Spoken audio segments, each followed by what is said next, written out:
예, 여러분 안녕히 주무셨습니까? 지난 주말에도 또 잘 보내셨죠? 예, 건강하게 또 오늘 이 새벽을 깨워 요단강으로 나오신 여러분 모두를 진심으로 환영드립니다. 자, 오늘은 요한계시록 연구 8장 두 번째 시간을 갖도록 하겠습니다. 자, 먼저 본 말씀 일곱째 인을 떼실 때 하늘이 반시 동안쯤 고해하더니 내가 보매 하나님 앞에 쉬한 일곱 천사가 있어 일곱 나팔을 받았더라. 네, 이 일곱 나팔이 조금 어렵다라고 말씀을 드렸고, 계시록 자체에도 이 부분이 좀 어렵기 때문에 워밍업을 좀 하고 있다고 말씀드렸죠. 네, 그래서 우리도 워밍업을 좀 해야 합니다. 자, 일곱 교회, 일곱인, 일곱 나팔을 이렇게 어, 한눈으로 볼 수 있도록 정리를 좀 해드렸는데요. 일곱 교회는 일곱인, 일곱 나팔 세 모두 기간은 예수님 승천서부터 재림 때까지입니다. 그래서 일곱 시대로 구분을 해서 그 시대마다 이제 주어지는 건데요. 기별이 일곱 교회는 이기는 자에게 허락된 상급을 보여주는 측면으로 그 계시가 진행됐고요. 일곱이는 교회에 도전하는 세력들에 대한 모습을 보여줬고, 일곱 나팔은 하나님 참교회를 이제 핍박한 나라들에 대한 하나님의 심판적 국면이 나타났다라고 말씀드렸고요. 일곱 나팔의 해석의 원칙이 있습니다. 아, 일반적 세속사로 해석하지 말 것. 그리고 하나님 백성에게 무슨 공격을 가했는지 좀 집중해서 살펴볼 필요가 있고요. 세 번째로는 예수님의 승천서부터 재림 때까지의 그 교회사를 살펴보는데 일곱 나팔도 역시 그 시대로 적용을 해야 된다는 거. 예, 뭐 두부 못 잘라지듯이 일곱 교회나 일곱인보다는 조금 더 모호하게 나오지만은 그렇다고 그 시대를 다른 시대로 적용해서는 안 된다. 네 번째로는 3분의 1이라는 편이 자주 나오는데 그것은 국부적인 에, 전체적 국면이 아니라 부분적 국면을 이제 얘기하고 있다라는 거 염두에 두고 공부하라. 이렇게 지침을 내릴 수가 있겠습니다. 일곱 나팔의 기별 요약을 한눈에 보도록 이렇게 제시를 해드렸고요. 일곱 나팔과 일곱 재앙도 한번 비교해 보시기 바랍니다. 자, 이런 워밍업에도 불구하고 일곱 나팔 중에 첫째 천사가 나팔을 부는 그 첫째 나팔까지 또 3절서부터 6절까지 또 자체 워밍업이 있습니다. 바로 띄어지지 않죠. 그래서 여기 보면은 또 다른 천사가 와서 제단 곁에 서서 금향로를 가지고 많은 향을 받았으니 이는 모든 성도의 기도들과 합하여 보좌 앞 금단에 드리고자 함이라. 지금 어, 일곱 나팔이 부러지기 전에 에, 성소가 보여지고 있습니다. 왜냐하면 여기 금향로, 제단 이런 게 있는데요. 한번 볼까요? 이렇게 성소에는 어, 성막들이 있고 성소가 있고 지성소가 있는데 여기 성소 안에 뭐가 있습니까? 이 분향단, 이 제단이라고 볼 수가 있어요. 분향단. 그리고 향이 있죠. 제사장이 이제 향을 가지고 향을 올리게 되는 건데 이것은 바로 성도들의 기도를 의미한다, 상징한다 볼 수 있겠습니다. 그리고 이 제사장이 이 향을 가지고 어, 올릴 때 이 향이 중보의 기도가 되어서 이제 하늘로 올려지게 되는 거고 나중에 이것이 이제 예수님께서의 중보 역할을 표상한다 이렇게 볼 수가 있겠습니다. 자, 이렇게 성소와 이 계시록과는 상당 연관관계를 가지고 있다. 특별히 일곱 기별, 일곱 교회 일곱인 일곱 나팔의 이 삼각 프리즘적인 이 기별의 성소는 직결돼 있다. 전후로. 그래서 전, 일곱 교회에 보내는 기별이 시작되는 2장, 3장 전에 1장에서 금초 때 하늘 성소를 다니시는 예수님 모습이 나오고요. 일곱인에도 계시록 6장이 일곱인이 떼어지기 시작하는데 떼어지기 전에 계시록 4장, 5장에서 하늘 성소 보좌를 보여주고 거의 어린 양까지 보여주죠. 그 다음에 이번에 공부하는 일곱 나팔 계시록 8장, 9장 바로 전에 8장 3절, 5절서부터 지금 말씀드린 읽어드린 거기서 금향로 성소가 보여지고 있다는 거죠. 후에도 마찬가지입니다. 자, 일곱 교회의 마지막 교회 라오디게아 교회의 기별이 끝나면서 뭐가 보여줘요? 하나님의 보좌에 함께 앉게 해주겠다. 하나님의 보좌는 하늘 성소의 가장 은밀한 밀실이라고 볼 수가 있겠습니다. 성소, 지성소가 언급이 되고 있는 거죠. 일곱 인도 마찬가지입니다. 여섯째, 일곱째인이 띄어질 때 하늘 보좌에 있는 그 중심에는 반시 동안 고요했다라고 하는 것으로 에, 성소를 언급을 했다고 볼 수가 있겠어요. 그리고 일곱 나팔도 마치게 되면 계시록 11장 19절에 하나님의 성전이 열리며 언약궤가 다시 한번 지성소가 보여지게 됩니다. 자, 이렇게 일곱 기별과 성소와는 떼놓을 수 없는 부분으로 보여집니다. 자, 그 다음에 아주 중요한 부분을 어제 말씀드렸어요. 또 다른 천사가 와서 그렇게 얘기했는데요. 다른 천사라는 표현은 일반 천사와 좀 다르다라고 하는 구별성을 가지고 있죠. 이 천사는 누구일까요? 예수님으로 보는 것이 맞다고 말씀드렸어요. 왜냐하면은 예수님만이 성도들의 그 올린 기도를 하나님 아버지께 올리는 중보적 역할의 유일한 존재이기 때문에 그렇다라는 거 말씀을 드렸죠.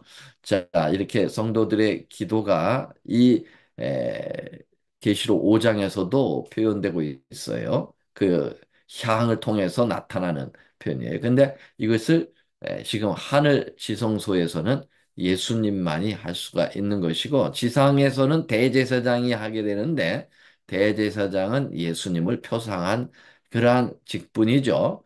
자, 그래서 디모데전서 2장 5절에도 하나님은 한 분이시요. 또 하나님과 사람 사이의 중보도 한 분이라고 그랬으면서 그분이 누구냐? 곧 사람이신 그리스도 예수라 그랬어요.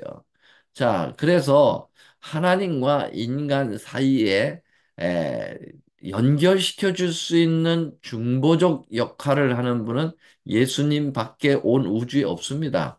왜냐하면 하나님의 속성도 가지시고 인간의 속성도 가지신 분은 예수님밖에 없기 때문에요.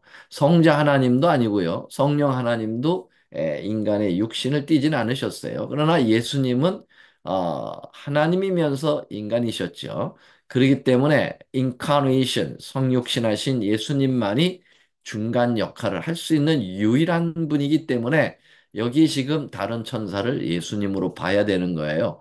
근데 왜 천사라고 표현했는가? 구약 시대에 그 예수님을 구별하여 삼위의 하나님 중에서 예수님을 표현할 때 여호와의 사자라는 표현을 자주 썼고요. 신약 시대에서는 천사를 들을 총지휘하는 지휘장으로서 미카엘이라고 하는 누가 하나님과 같으랴 하는 천사 호칭을 가진 그런 예수님의 그러한 사례들을 보아서 이렇게 천사라고 표현할 수도 있다라고 우리는 보는 거죠. 자, 그런데요. 이 향이 위로 올라가면 중보의 역할을 통해서 백성들의 죄가 하나님께 올려지고 용서를 받는 놀라운 그런 은혜를 잊게 되는데요. 끝까지 거절하고 그것을 무시하고 인간의 자기 의만 자랑하고 계속 죄악의 길로 걸어가게 되면 언젠가는 이 향이 어떻게 돼요? 위로 올리지 않고 쏟게 된다는 거예요. 방향이 상향이 아니라 하향이 될 때는 이것은 엄청난 재난으로 오게 된다는 거죠. 천사가 향로를 가지고 단 위에 불을 담아다가 땅에 쏟음에 5절 보십니다. 내성과 음성과 번개와 지진이 나더라. 자, 이 예수님이 위로 중보를 하다가 끝까지 거절하고 저기 하게 되면 이걸 거꾸로 땅으로 쏟는단 말이죠. 그래서 예수님은 우리의 구원자도 될 수 있지만은 예, 끝까지 거절하는 자들에게는 뭐가 됩니까? 심판자가 되시는 거죠. 그리고 그 공간적 의미에서 그 역할을 하는 게 성소라는 거예요. 그래서 성소는 마치 법정과 같아요. 그래서 의인들, 잘못이 없는 사람들에게는 그 법정에서 무죄로 판정이 될 때 구원을 의미하지만은 이 법정에서 죄를 끝까지 그 감추지 않고 그 고집하고 내놓지 않을 때는 정죄가 되는 거죠. 그래서 양면성을 가지고 있다 이렇게 말씀을 드렸습니다. 자, 그래서 내성과 음성과 번개와 지진이 난다는 말은 자주 이 계시록에서 재난과 심판을 나타낼 때 사용하는 용어들입니다. 자, 데살로니가 후서 1장 7절 8절에 봐도 예수님의 재림 때에도 이 두 가지 양면성이 나타난다는 거예요. 예수님이 이 땅에 오실 때 예수님을 영접한 자들에겐 최고의 환희의 날이 되지만은 예수님을 거절한 자들에게 있어서는 그날이 심판의 날이 됨을 데살로니가 후서 1장에 나와 있습니다. 주 예수께서 저의 능력의 천사들과 함께 하늘로부터 불꽃 중에 나타나실 때 예수님이 영광 중에 오시는 거죠. 하나님을 모르는 자들과 우리 주 예수의 복음을 복종치 않는 자들에게는 심판이 있는 거예요. 형벌이 있는 것입니다. 이건 당연한 것이죠. 죄가 정죄되고 죄를 징치하지 않을 때는 의가 드러날 수가 없습니다. 예.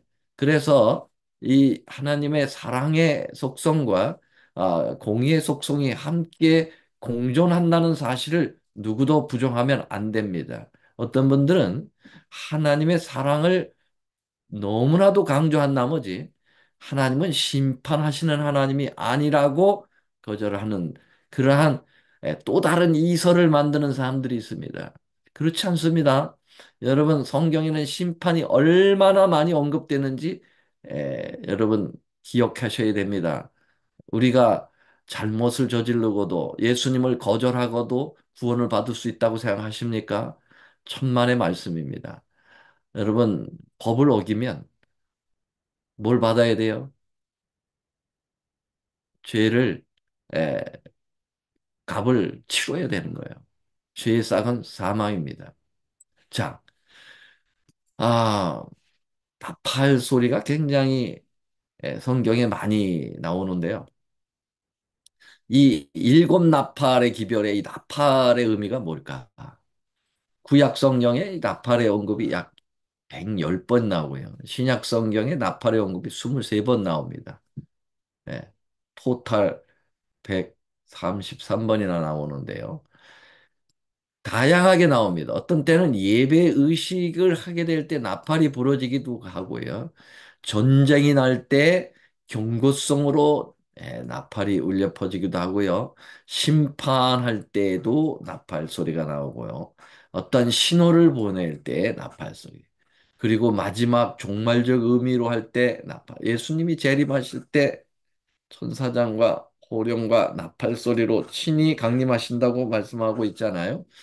자, 이렇게 보면은 나팔의 대부분 의미들을 종합해 보면은 종말적 그리고 전쟁 심판 이런 쪽으로 기울어지고 있죠.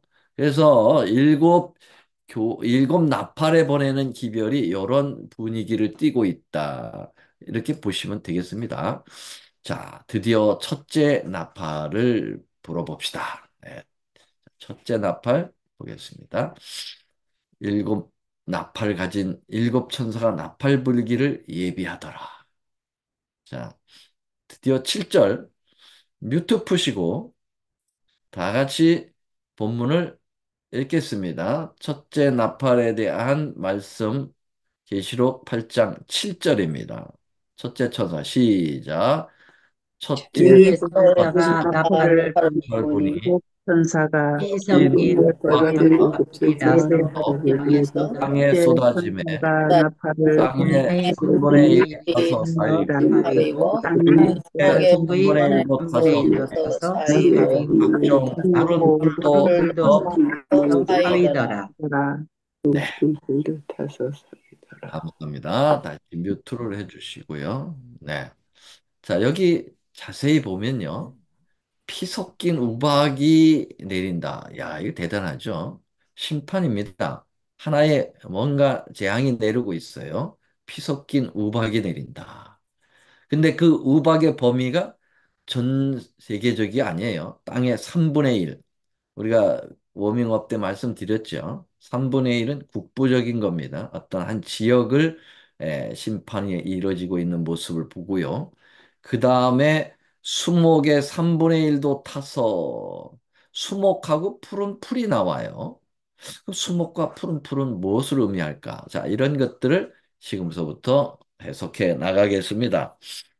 자, 먼저 이제 여러분들이 시대적으로 보면 첫째 천사가 나팔 불자, 첫째 나팔이 부러지잖아요. 그러면 일곱 교회나 일곱 인이나 이 첫 번째는 우리가 아시는 대로 AD 예수님이 승천 31년서부터 100년 사이 초대교회 시대잖아요. 네. 그러니까 이 시대의 심판을 받은 존재들이 누구냐? 이스라엘이라는 나라가 예루살렘이라고 하는 특별히 그 이스라엘의 중심인데요. 여기가 이제 심판을 받는 거죠. 왜요? 예수님을 거절했잖아요. 같은 동족이면서. 그렇죠? 네. 예수님을 십자가로 내몬 존재들이 누굽니까? 네. 유대인들이에요. 네. 이스라엘 사람들이라고요. 어디에서? 예루살렘에서. 그래서 예수님을 거절하고 진리를 거절한 첫 번째 대적자들입니다. 네. 하나님의 백성에서 그들이 에, 완전히 대적하는 자들의 제1순위로 나타나기 때문에 제일 먼저 이스라엘과 예루살렘의 심판의 국면이 첫째 천사에서 나오는 거예요. 첫째 나팔에서 죄송합니다. 자, 그래서 여기 피 섞인 우박이라는 말이 뭘까? 이걸 이제 구약에서 보면은요. 그 열재앙 내리잖아요. 애굽에서 그때 일곱째 재앙에서 그 불이 섞인 그 우박이 내려요. 예, 그 이제 다시 말하면은 어, 애굽이 심판을 받고 있는 것이고 애굽 그 열지양의 그 대상들을 보면요. 다 그 애굽 신들로 섬기는 대상을 하나님께서는 그 신들을 심판하는 모습이에요. 그래서 뭐 나일강이 이제 피가 되잖아요. 물이. 그것도 다 나일강도 신으로 섬겼다고요. 그들이. 그다음에 개구리 재앙 뭐 이재앙 뭐 이런 거 다 그들이 잡신들을 섬기고 있었어요. 그래서 그 신들을 다 하나님이 심판하시는데요. 여기서도 그들이 가지고 있는 잘못된 신앙에 대한 심판을 이렇게 내리시는 모습을 보게 됩니다. 자, 그 다음에 수목과 푸른 풀이라는 말은 구약 성경에서 보면은 이 푸른 풀을 의로 번영하는 하나님의 백성으로 나타냈어요. 나무도 역시 시편 1편 3절, 52편 8절에 보면은 역시 하나님 백성에 대한 편입니다. 그래서 이 이스라엘 나라가 하나님의 백성이었지만, 그래서 하나님의 백성의 여서의 모습을 이렇게 표현했다고 볼 수가 있겠습니다. 그러나 하나님의 백성이라 할지라도 거절하면 하나님 백성이 아니고 심판의 대상이 된다는 사실을 알아야 되죠. 성경 말씀을 직접 보여드리겠습니다. 이사야 44장 3절 4절에 보면 네 자손에게 나의 복을 내 후손에게 내리리니 그들이 풀 가운데 솟아나기를 시냇가에 버들같이 할 것이라. 그렇죠? 그래서 초목을 얘기할 때 하나님의 자손으로 이렇게 비유되어 있다라는 거. 그 다음에 시편 52편 8절에 보면 나는 하나님의 집에 있는 푸른 감람나무, 나무로 표현됐다는 거죠. 그래서 첫째 나팔에 이렇게 초목이 우박을 맞으면서 불에 섞인 우박을 맞으시 심판을 받는다는 것은 틀림없이 이스라엘과 예루살렘이 지금 심판을 받고 있다라는 것을 여러분들이 보시면 되겠습니다. 근데 재밌게도 이 이방 세력들이 하나님을 괴롭히는 이방 세력들의 심판을 받기 전에 하나님의 배도한 백성들의 심판부터 벌써 시작이 되고 있습니다. 북방 이스라엘 멸망시킬 때 722년 아수르가 나중에 심판받아 없어지잖아요. 근데 아수르가 심판받기 전에 아수르에 의해서 북방 이스라엘을 먼저 하나님이 심판하십니다. 얼마나 타락했습니까? 예, 여로보암의 죄를 끝까지 고집하면서 선한 왕이 하나도 일어나지 않았어요. 20명이 왕이 있었는데 다 악해. 예, 그래서 결국 심판을 아수르에게 받는데 아수르를 하나님께서 매로 사용한 거죠.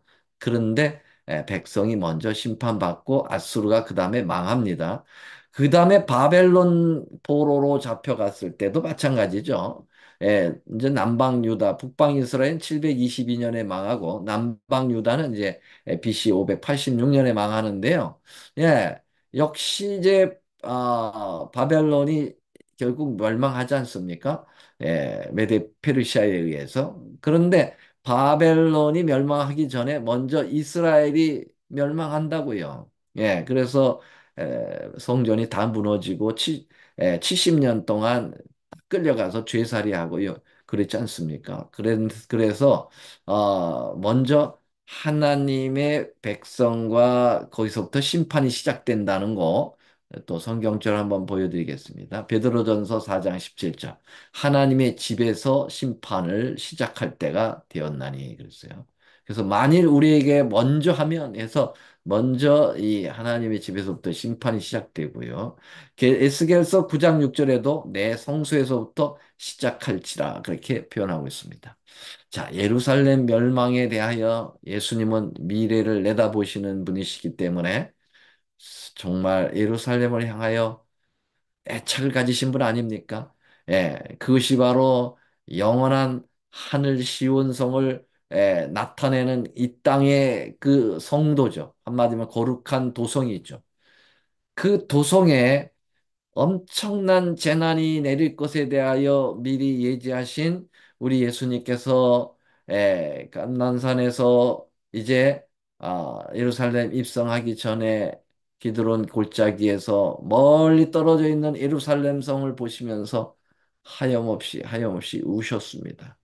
우시고 애절하게 말씀하시는 부분이 여러분 어디에 나옵니까? 예, 누가복음에 나오고 마태복음에도 나오고 다 그렇죠. 자, 누가복음의 말씀이 가장 그 뭐라 그럴까요? 처절한 표현을 가지고 있습니다. 그래서 누가복음 19장 42절, 44절 말씀 예수님께서 미래에 이제 나타날 그 예루살렘 멸망 다시 말하면 이제 아 계시록 8장에 나타난 첫째 나팔이 부러질 때 그 심판을 예고하는 거죠.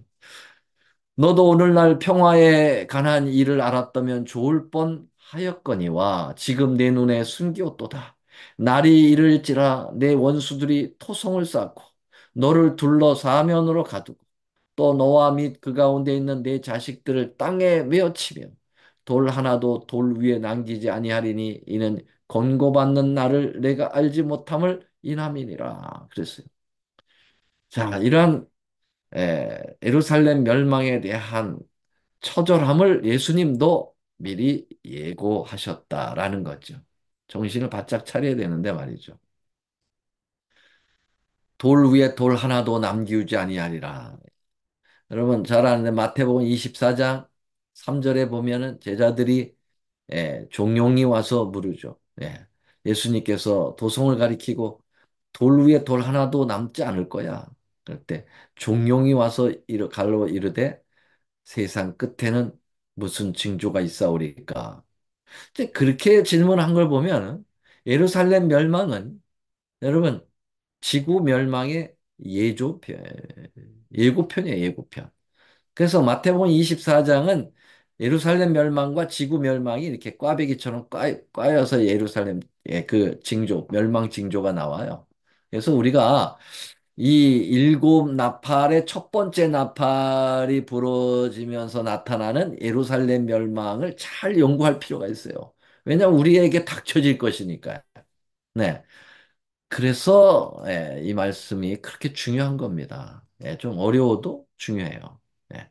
자, 어렵지 않게 풀어드리고 있어요. 자꾸 어렵다고 제가 얘기하니까 진짜 어려운 것처럼. 근데 잘 말씀을 예, 잘 들으시면 어렵지 않아요. 자, 마태복음 24장과 누가복음 21장을 예루살렘 멸망에 관한 이야기인데요. 요걸 잘 비교할 필요가 있어요. 왜냐하면 요 순서대로 멸망이 오기 때문에 그렇습니다. 예수님이 사랑의 하나님이시기 때문에 심판에 피할 길을 주시고요. 미리 항상 예고하는 거예요. 아모스 3장 8절이죠. 예. 항상 일이 일어나기 전에 예고를 하시고 하시는 거지 그냥 집행하지 않으신다는 거예요. 피할 길을 주시기 때문에. 자, 24장 15, 16절 마태복음. 그러므로 너희가 선지자 다니엘의 말한 바 멸망에 가장한 것이 거룩한 곳에 선 것을 보거든. 읽는 자는 깨달을진저. 그때 유대에 있는 자들은 산으로 도망할지다. 유대에 엄청난 재난이 올 거예요. 멸망이 올 건데, 에, 다니엘의 예언을 잘 공부한 사람들은, 예, 요걸 피할 길을 열어주시네요. 요 다니엘을 잘 공부한 우리 요단 성서 대학. 이거 여러분 이미 다니엘 11장에서 공부를 했고요. 네. 계시록에서 다시 반복되는 거잖아요. 네. 자, 그러면 누가복음에 보니까 너희가 예루살렘이 군대들에게 에워싸이는 것을 보거든 그 멸망이 가까운 줄을 알라. 요 두 성경절을 비교를 해 보면은요. 어떻게 되느냐면은 이 다니엘 11장 31절에 멸망케 하는 미운 물건을 세운다고 하는 것에서 쿼테이션 한 거거든요. 인용해 가지고 온 건데 이 북방왕을 얘기하는데 북방왕은 로마를 끝내는 로마를 얘기합니다. 예, 이 북방왕에 대하여 그 다시 다 설명드리려면 또 한 시간 걸려요. 그러니까 다니엘서 공부한 거 나중에 한번 다시 보시면 되겠습니다.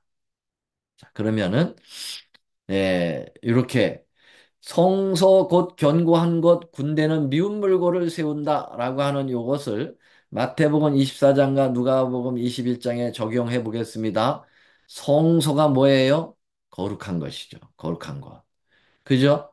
그 다음에 그 성소에 미운 물건, 군대에 미운 물건을 세운다. 로마의 미운 물건이 바로 뭐냐 하면은 로마 깃발을 얘기합니다. 로마 군대의 가증. 그래서 마태복음 24장에 거룩한 곳이 성소고요. 예루살렘 성소, 하나님의 성소, 멸망에 가증한 것은 로마의 군대의 깃발입니다. 그러면 누가복음 21장 21절에 거룩한 것이 예루살렘 성소가 예루살렘에 있잖아요. 그래서 거룩한 것이 예루살렘이라고 우리가 표현할 수 있고요. 가증한 것은 로마 군대들에게 에워쌀 때. 요때 요런 징조가 보이면 도망가라는 거예요. 야, 그러니까 피할 길을 다 주님께서 주신 거예요.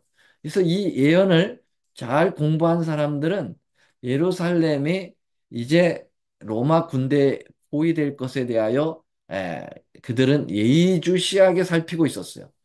예수님의 제자들, 정말 예수님의 열두 제자들, 그리고 예수님의 진리를 따라서 그리스도인이 된 사람들, 신약교회의 초대 교인들이 있죠. 이 사람들은 예수님의 이 예언을 늘 생각하고 있었을 거예요. 예. 아, 예루살렘이 멸망하는구나. 예수님이 그렇게 하염없이 울었던 장면들을 그들은 생생히 기억하고 있어요. 돌 위에 돌 하나도 그 남지 않고 다 무너지겠다는 거 생생하게 기억하고 있습니다. 그러므로 그들은 그것을 예의주시하게 쳐다보고, 살펴보고 있었겠죠.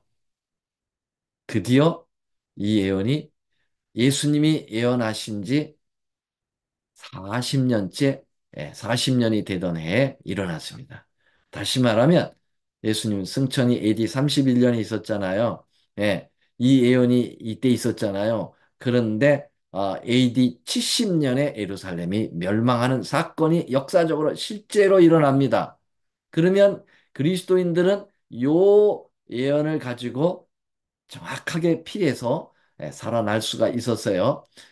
그러나 이 예언을 무시한 그리스도인이 아닌 사람도 또 그리스도인이라 할지라도 예언을 잘 모르는 사람들은 예, 이 부분을 어떻게 대처했을까요? 기대하시라. 내일 그 놀라운 예언의 성취가 내일 펼쳐지게 됩니다. 내일 해석되게 됩니다. 여러분, 자, 오늘은 여기까지 마치고요. 내일 이 장면을 연결해서 공부해야 합니다. 그래서 내일 다시 만나 뵙도록 하죠. 다 같이 머리 숙여 기도합니다.